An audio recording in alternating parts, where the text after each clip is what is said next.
Just lay it over there. I'll get in a little bit. Hey, how y'all doing? Well, it's good to see you. We're working our way through a series of sermons called Improving Your Serve, and next week Josh is going to finish that up for us, and I'm happy about that, and excited that he's going to come in and take care of that for us, and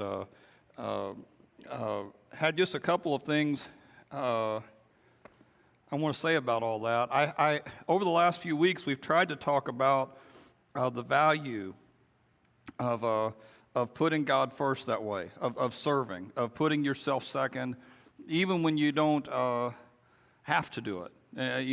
And I know that some of these kinds of sermons can be a little wearisome well,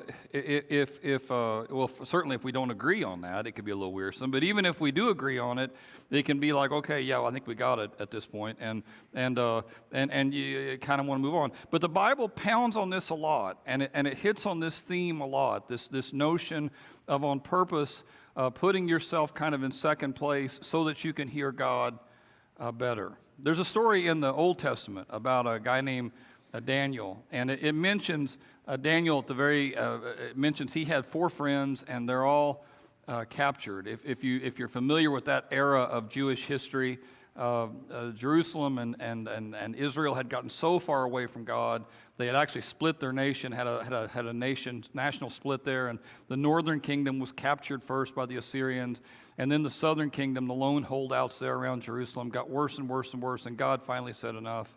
And the Babylonians came and captured it. And they did it in phases. 2 or 3 different times Nebuchadnezzar rolled into Israel and really whipped them good. And he would switch the kings 2 or 3 times to put a king in there that would do what he wanted him to do. And one of the times when he was hitting them like that, he took the best and the brightest, and Daniel's in that crowd. And he grabbed a bunch of the guys who showed promise, the really educated or good athletes or attractive people, and he grabbed them and he wanted to take them to Babylon and turn them into good Babylonians. And that was his thinking. It would improve his own people and at the expense of the ones that were left behind. And Daniel was one of those guys. And it says that they take Daniel and they give all those guys a new name. Now Daniel, his new name never really sticks. He's called Daniel all the way through the deal, which is kind of interesting. The other 3 that he's with, they get new names, and their new names are kind of the names we remember. But Daniel, his name, it doesn't really stick, and he's kind of a different guy than the others, and he kind of stands out. He's the leader kind of the other guys. And they get to Babylon, and the king decides to train them to be Babylonians. So they go through this whole education course. He's going to try to re-educate them. We would use that language today. He's trying to put them in a re-education kind of camp and train them. And at the same time that he's doing that to them, he's rewarding them with all this great food and wine and wants to get them big and strong and fat probably. And so he's getting all this. And Daniel says, "I don't think I can eat this." And so he goes to the head of the guys.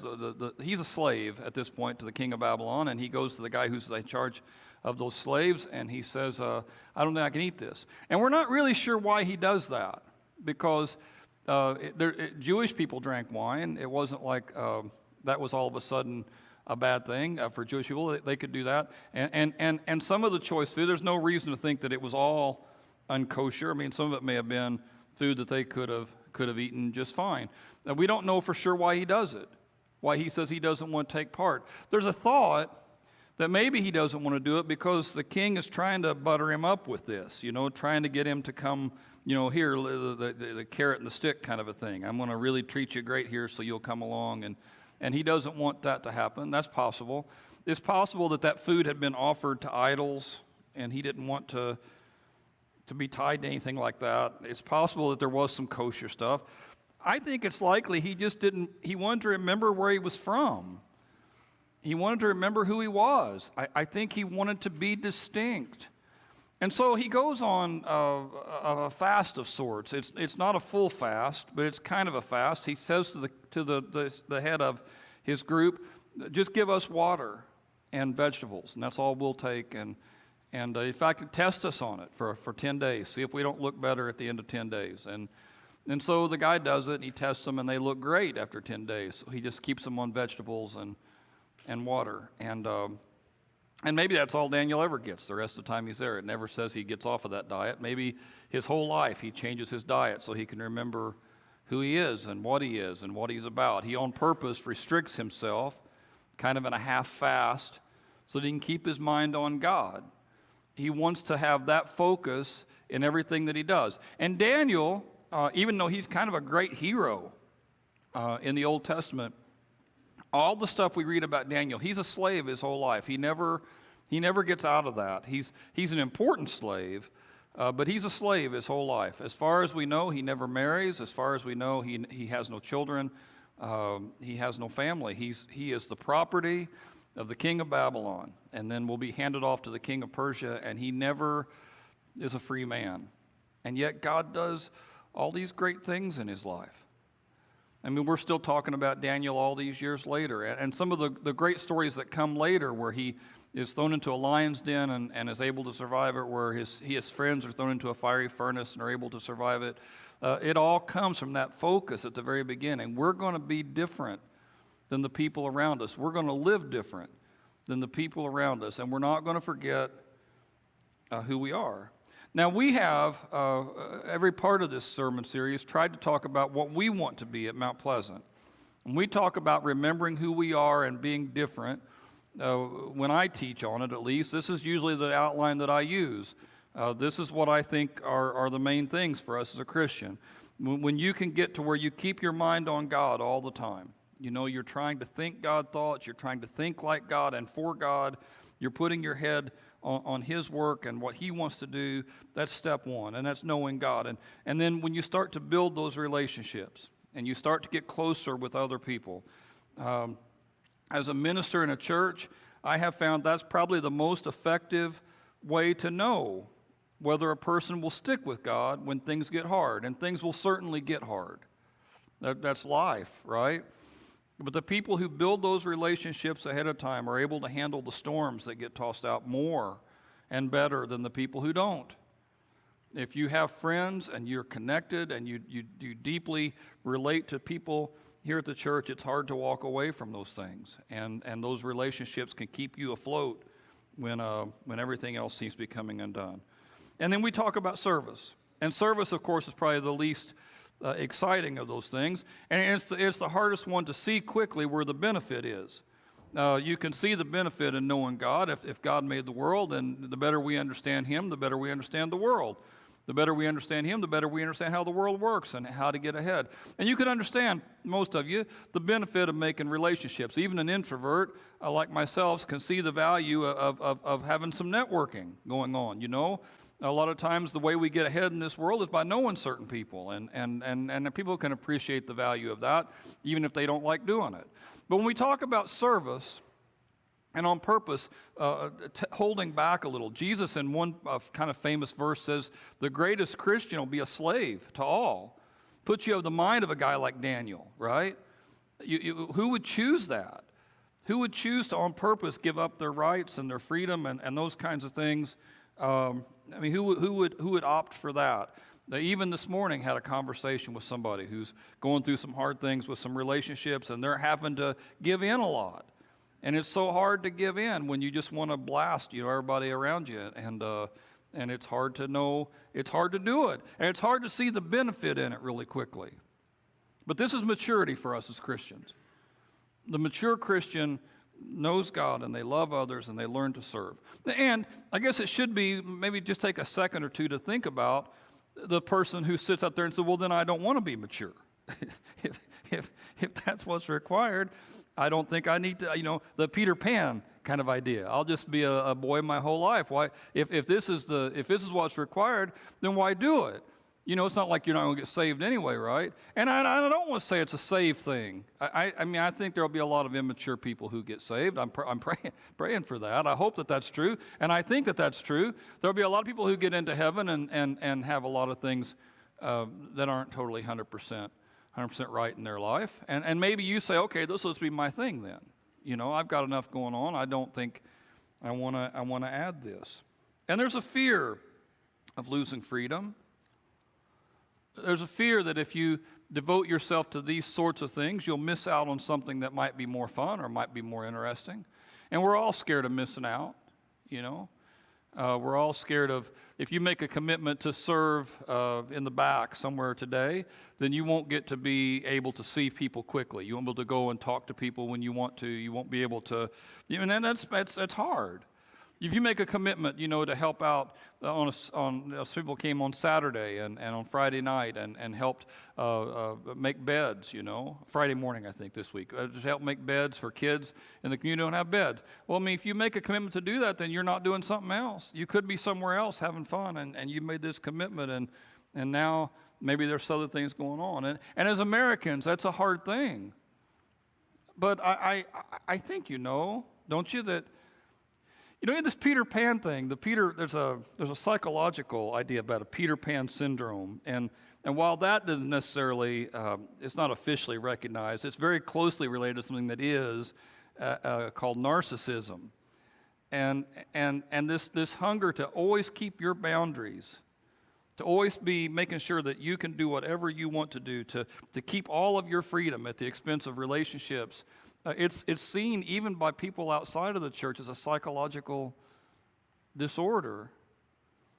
It's seen by people even apart from Christ as being something that's wrong when we think that way. I mean, we were made to relate and to connect deeply, and part of that relating and connecting deeply means that you have to sacrifice.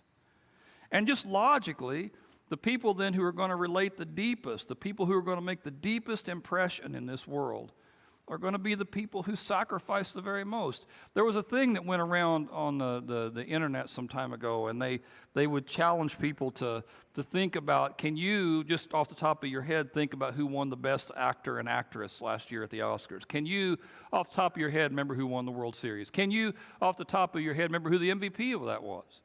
Can you remember, and they asked about 20 different things like that. Can you remember who won this award or that award? And you would get some of them, but it's amazing how many of those things, that even some things that might have been kind of important to you, that you lose pretty quick. You have a hard time remembering exactly who was the champion there. But then the follow-up question at the bottom was, but do you remember who made the biggest difference to you as a kid? Do you remember who you could count on?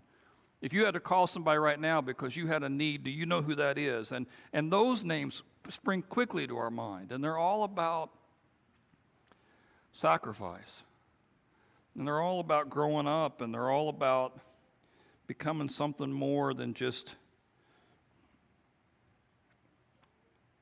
selfish. When we talk about our mission statement here, when we talk about knowing God, that's the beginning of getting your eyes off yourself. That's what that's about. When we talk about loving others, that's pushing yourself out there a little bit further, to get your eyes off yourself, to make your world just a little bit bigger than it was before. But when we talk about serving, I mean, that really is graduate level kind of stuff.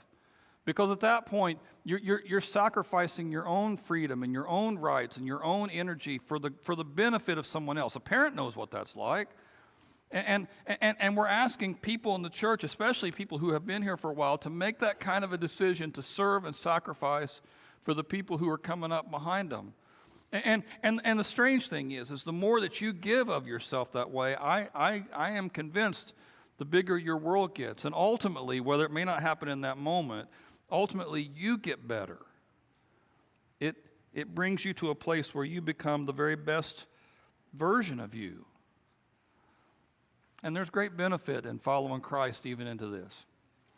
Now, over the last few weeks, we've talked about several of what I think kind of the classic passages on this. And next week, I gave it to Josh to do, because I think it's the very best passage is in Mark, where Jesus says, "I came not to be served, but to serve." I think it's a fantastic. But I've been here 15 years. If you've also been here 15 years, you've heard me preach on that about 15 times, because I hit on that about once a year. And so I decided to let Josh take it this year. And so that's a good news for most of you, but bad news for the ones who really like to hear me say it one more time. But before that, before we get to that this week, this passage here would be 1A. If that's the one passage, that's like the best passage on it. This is like passage 1A, and it's out of Philippians. And Paul really pounds away on this notion of thinking like a servant. And he uses Jesus as an illustration in a really pretty passage. So that's where we're going to focus. It starts in Philippians. I have it on the screen, but you can read it on the screen. Now, I'm skipping a little here and there in this passage. I'm not going to hit every last part of it. You might want to read along in your Bible to see where I'm missing things or catch up later and read on it. But I'm going to hit the high points of this passage here. It's Philippians chapter 1, verse 27 till 2:11. Paul says, whatever happens, he says, conduct yourself in a manner worthy of the gospel of Christ. And this notion of conducting yourself, I didn't highlight those words, but that notion there is like being a good citizen, but a citizen in God's kingdom. And it's worth thinking here about Daniel again, right? You're not in the kingdom you're going to be in one day. It's good to be an American. It's good to be proud to be an American. But this is not your highest allegiance if you're a Christian. And ultimately, we're part of a bigger kingdom even than that one. And it's a more important kingdom, and it's a kingdom that's going to endure forever. And we want to live in a manner worthy of that gospel, of what Christ is about and what Christ is trying to accomplish and what Christ is trying to do. And sometimes that's going to put you at odds with the people around you. They're going to be advising that you look out for yourself, or that you take care of yourself first, or that you don't put up with anything from anybody. And that really isn't how Christ best positions us in this world. And our highest allegiance is not to this country, and it's not even to ourselves. Our highest allegiance is to Him. And Paul kind of starts this whole section off with that as a notion. He says, I'm going to know if you're doing that, if you're standing, you're living in a manner worthy of the gospel of Christ. If you do that, then he says, I'm going to know that you stand firm in one spirit. You're standing together as one for the faith of the gospel without in any way being frightened by those who oppose you. Now, Paul and the church that he's writing to in Philippians were actively opposed by the culture. If you were a Christian, it could affect your business. It certainly would affect your business. If you were a Christian, it would affect your livelihood. It would affect your friendships. And it could affect your life.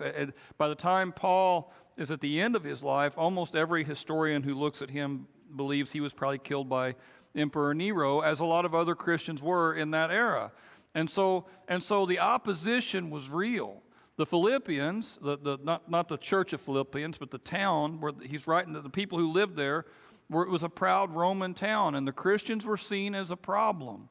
When Paul first introduces the gospel to Philippi, he goes to jail for it, and he takes a beating for it, and takes persecution for it. And some of the guys who came to be Christian afterward were taking that kind of persecution too.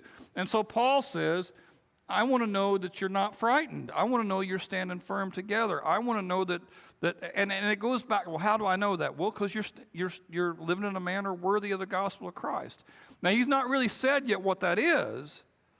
He's not yet told them exactly what that manner worthy is. He's going to get to that, but I want you to live that way, and when you live that way, then I know you're together. He says, then I know you're standing firm. Then I know that you're not frightened. You know, one of the risks of getting opposed, and the church in America is not opposed in any way like Paul's church was opposed. Any persecution that we take, and I'm not even sure persecution is the right word, is more likely to be somebody sneering at you for your faith or making fun of you. It's more likely to be a lot more subtle. No one's, for the most part, getting bloodied up for their faith in America. Not yet. Who knows what the future holds, but it's not happening right now. And really, for most of our lives, I mean, we don't get hit that hard. But that's not to say that the culture's not opposing us in the sense that they're going a different direction than we're going. And our culture is heading a different way than we're heading. And sometimes people cave to that pressure, and they jump in anyway. Some time ago, I was talking to another Christian, and they're relatively prosperous, and they've made a pretty good living, and they've done real well, and they've been able to put a lot of money back, but they were still working just crazy hours.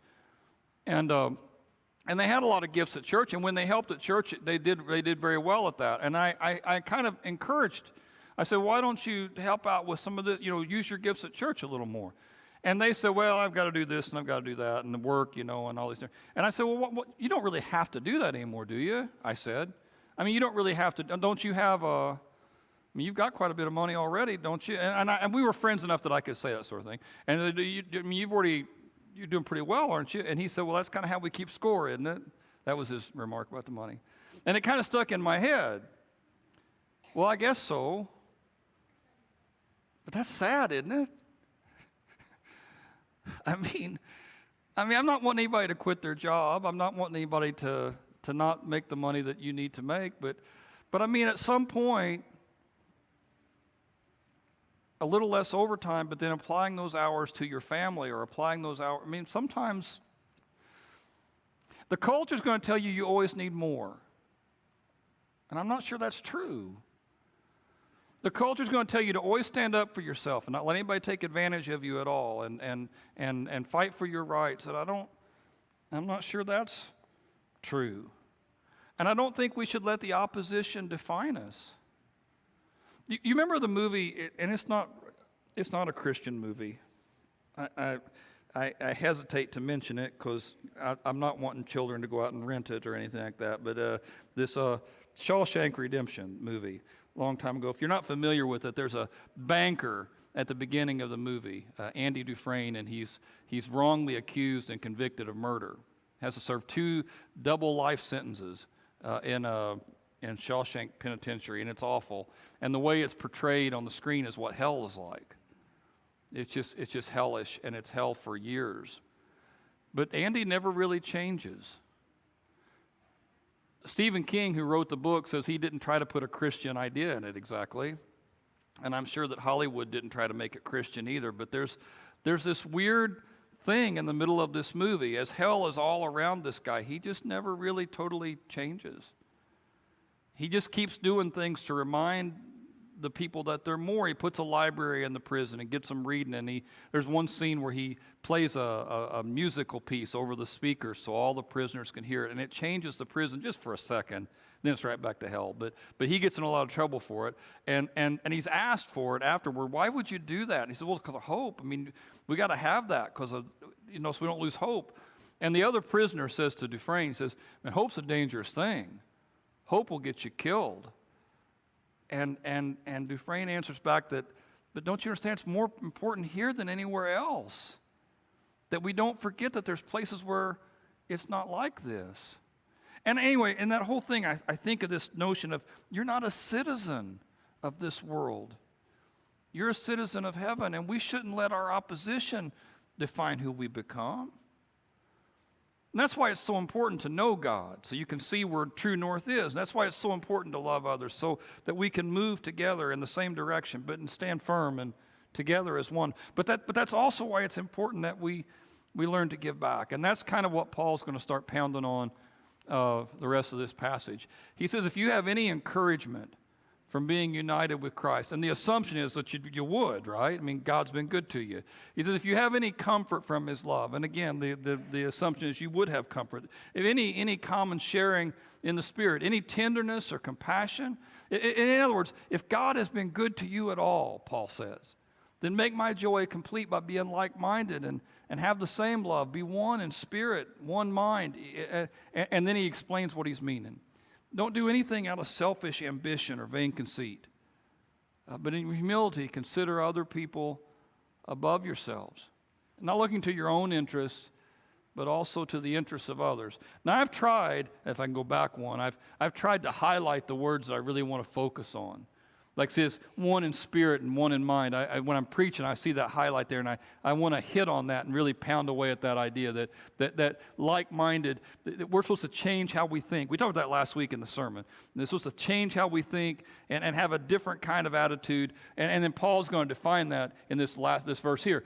And I was going to highlight a word in there, and I just kept, when I did it in my office, I just kept highlighting. There's only like 3 white words at the end of it. It's all yellow, and so I put it all back to white because it was too. I could highlight all that.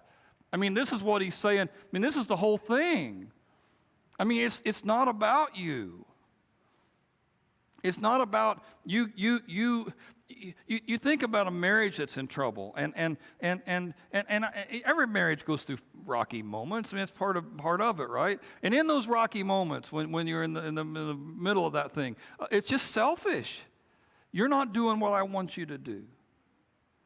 You need to start doing what I want you to do, and it just grows and grows and grows. You think about a business where two coworkers just hate each other.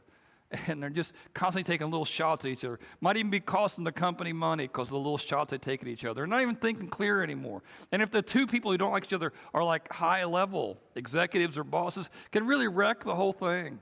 And somebody needs to get fired because you can't be this way, but people just lose their minds because we get so hurt and we want to get even, and there's no even. You think about a church that splits over something like the carpet. You know?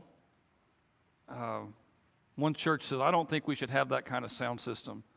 The other church says, I think we do need that sound system. So they split, start another church with a sound system. And the first church that lost all those people said, we got to get more people in here. How do we do it? Maybe we should put a sound system. And so at the end of it, they both have the sound system. And that's actually a story that I know about. That's actually a real church that happened. And but it happens when we get selfish, right? We start thinking of ourselves. And Paul says, you can't be that way. You've got to start thinking about the other person.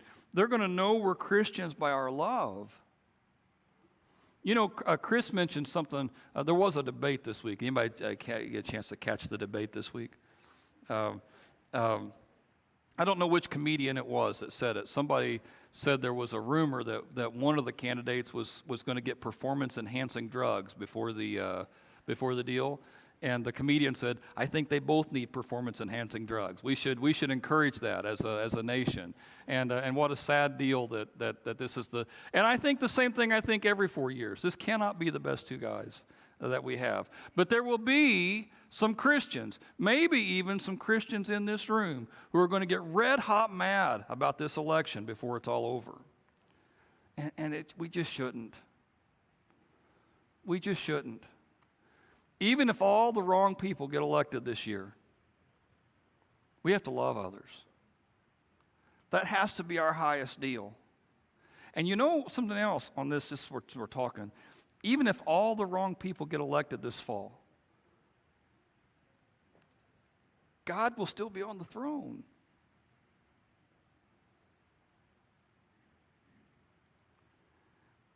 I got a fundraising email this week. Somebody said, I need to donate money real bad to one candidate because this is the most important election of our lifetimes. And it must be that I'm getting old and gray and bald. I've seen that show before. Have you seen that show before? Every election is the most important one. The whole future of the country is at stake. And I'm not saying you shouldn't vote. I'm going to vote. You need to vote. As Christians, do your duty. But don't lose your minds. It makes me so frustrated when a person who knows who God is and should know what he's about loses a friendship over what some joker in Washington does. We got to be better than that. So our love is going to be our calling card, and the way to love is we stay humble. We don't think too highly of ourselves. Doesn't mean you deny your strengths. If you're good at something, that's fine. But you don't brag about what you're not. You start lifting other people up. You don't have to brag about yourself. You don't have to let everybody know how great you are. You don't have to let everybody know what all you've done. Just give without getting anything back. And it'll hurt a little. I want to mention that it'll hurt a little. If I do some nice thing at the house and Julia doesn't notice, it's hard for me not to call her attention to it, whatever it is. It doesn't even matter what it is. Hey, did you notice whatever? No, she says, what? And nothing, and then I try to act hurt and upset about it.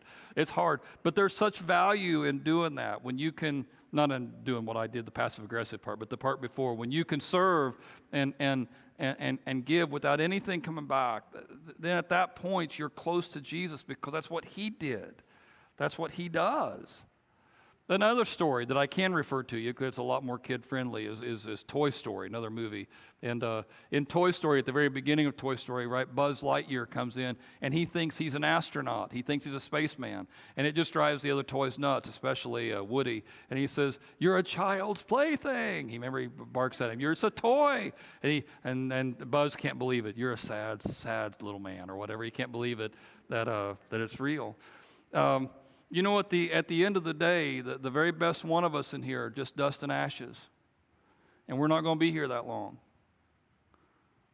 And it's real tempting to brag about all the different things we have or think or are a part of. It's hard in a conversation to hold back from showing everybody else how smart you are, or letting everybody else know how unappreciated you've been, or how you deserve more than you're getting. And I'm not saying it's wrong to feel that way, because we all feel that way at different times.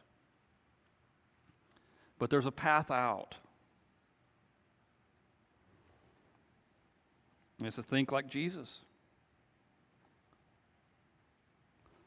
Let me show you this. In all your relationships with one another, have the same mindset as Jesus. He is in the very nature God. I mean, had all the talent and strength and power of God, but he did not consider equality with something to be used to his own advantage. Like, it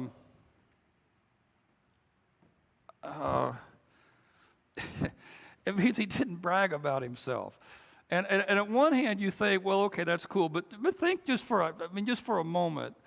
Like, if I follow sports on a couple things. If I know something about the Pacers or the Colts or the Hoosiers or the Boilermakers, and I'm talking to somebody else and they don't know that thing, it's just hard for me to wait to get that information out so that I will look smart about this thing that I know that they didn't know. And even on something stupid like that, I've got some fact in my head that I know that you don't know. Well, I just can't wait to tell you about it, because then I'm going to look a little smarter too, because I knew the thing that you didn't know. And then you will have that nugget, and you can go tell somebody else, and then you'll look smart too. And if you're in the middle of a conversation with two people who are pretty smart about one thing or another, and you've got a little nugget you can toss in there, it's hard to wait for the conversation to even slow down till you get your little nugget out there, right? Well, there's such a thing as a thing for most of us. We want to let people know what we know. That we got something to, we're all right here. We figured a few things out. I remember getting invited to a thing early on in a preacher ministry thing, to a minister's retreat, and we were all kind of hanging out there. And I was a youth minister at the time. I wasn't preaching anywhere, but we were with a bunch of guys. Most of them were preachers, and they're all talking about all the different things they're doing, and I wasn't doing anything really, not compared to some of these guys. But it was hard to want to stay quiet about it. It was what I was doing. I wanted to toss what I was doing out there too. And you've got 5 or 6 preachers in a room talking about how big their churches are, and it's goofy. I mean, if you could boil my job down, right, to what I think God calls me to, not necessarily what Mount Pleasant calls me to, but what God calls me to, my job is to teach you how to die to yourself. Why would I ever brag to somebody else that I can make them die better than they could?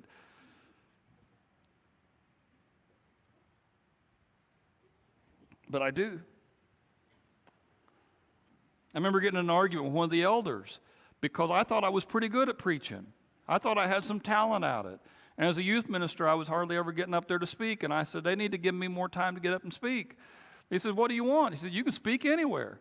I said, well, no, I know that, but I want to preach. I mean, when people are there, I want to get them and do what I do. They said, man, you can preach anywhere. And he just kept saying that 2 or 3 times. And then it occurred to me what he was saying. But I want to preach where the spotlights are on me. I want to preach where there'll be a line of people afterwards saying how good it was.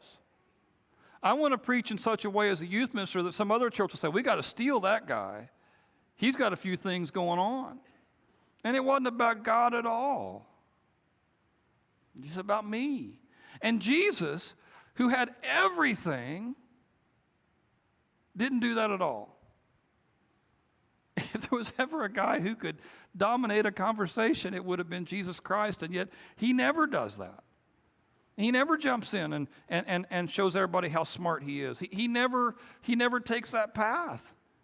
Even though he's in the very nature God, he didn't consider equality with God something to be grasped, but instead, he made himself nothing. He's just real small. Took the nature of a servant and be made in human likeness. And being found in appearance as a man, he humbled himself by being obedient to death, even death on a cross. And we know what a cross is, and we know what a cross looks like. The part that we've lost probably in America thinking about that is the honor and shame culture. We still do that a little bit. We know what it's like to be ashamed.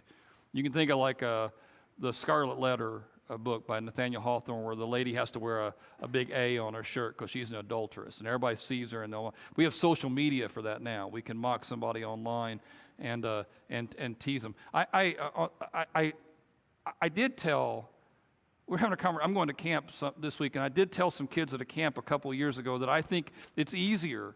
Like when I see how school works now compared to how school worked when I was a kid, in some ways they have it a little easier maybe than I did, because it seems like there's not as much bullying at school. Like at school, there was people just got raked over the coals all day long. And it seems like the schools try hard to stop that. And the students corrected me.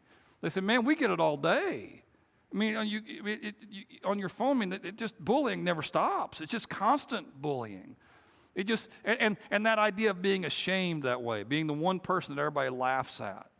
Okay, well, the cross was like that. It was like the very worst way to die. You're just going to hang there and you can't move, and people will come yell at you and smack at you and torture you, and you can't do anything about it. And it was embarrassing, and it was shameful, and families would abandon people on crosses. It was, and Jesus goes to the very bottom for us. I mean, he has everything, and he makes himself nothing for us. And so God exalts him to the highest place and gives him the name that's above every other name, and that name is Lord, right? He gives him the name that's above every name, that at the name of Jesus Christ, every knee should bow in heaven, on earth, and under the earth, and every tongue confess that Jesus Christ is Lord, to the glory of God the Father. This humble preacher who has nothing. You know, I'm teaching a class at camp, and there's Jesus had nothing, right? He's just a humble, poor teacher. Everybody, historians agree there was probably a guy named Jesus, and that guy named Jesus was a teacher, and he had a little following, and he's crucified. Most historians agree with that. There's not any serious historians I'm aware of that disagree with that. Most historians agree with that. They see it. And this Jesus changed everything. I mean, we count our years off because of Jesus. Our whole way of thinking is dominated by this notion of lifting up the poor, lifting up the weak, lifting up the broken, and that all comes from him. That's not how the world thought before Jesus. And some guys, when they look at that thing, they say, well, I can't believe that he did miracles. What's the bigger miracle? That he really was God and the world went the way he said it would go? Or that this nobody changed everything? It was just love, man, and sacrifice. And he changed the whole world. And so that's what we're called to. We hit on things like volunteering to fix things around here, or to teach, or to serve here in the church, or to serve the poor. And we challenge people to take the lead in getting themselves involved in those kinds of things. And I know it's hard. And your heart may not be in it all the time. You know? Sometimes you'll agree to help with one thing or another thing, and when you show up that morning, your heart's not really in it. You're just doing it because you think you should. C.S. Lewis compared it to a kid who's playing dress up. You know, they dress up like a cowboy or a princess, and they're not really a cowboy, and they're not really a princess, and they know it deep down, but they act like one. And they act like one, and sometimes serving is like that. You put on clothes like Jesus, and you know you're not really like Jesus. You're just pretending to be. But this thing happens when the Holy Spirit comes and rests on us, when we make that decision, and he starts to mold us and change us. And one day, if you keep walking after Jesus long enough, You really are a prince or a princess. He really does make you into who you're supposed to be. You've tried so hard to be part of this different kingdom that one day it sticks. And you're not the same person you were. You don't know when it changed. But suddenly you're making a difference in this world. And that's my prayer for you guys today. Now, at the end of the service, at the end of all of our services, we have some people come up to the front and pray, and we're going to give you a chance to do that too. And I want to encourage you to take advantage of it. If there's anything going on that you need to pray about, man, come up and just say, hey, pray for my uncle, my friend, pray for us, my husband and wife, we're having trouble. Pray for our kids. If you got some issues with you where you know you're not right with God, then come here and say, I just want to get right with God. And they might ask you if you come say that, have you ever made a decision to follow after God at all? And if you say no, that you've not, then they're going to walk you through that and help you get tied to God today. It's as easy as asking Him in. And they'll talk to you about baptism, and they'll talk to you about making that next step, and you can do that today. Won't you stand up? Let's pray. Dear Lord God, I thank you for this group. I pray, Father, for them. I ask you, God, if there's anybody here who needs to draw closer to you, that you help them to make that decision. Father, whatever it is, if there's anybody here, God, who needs to ask you to move in their heart, ask you to move, God, in their lives, that you give them the strength to take that first step. And I pray for the people who are praying, God. I pray that they're able, God, to say the things that need to be said to help draw people close. In Christ's name, amen.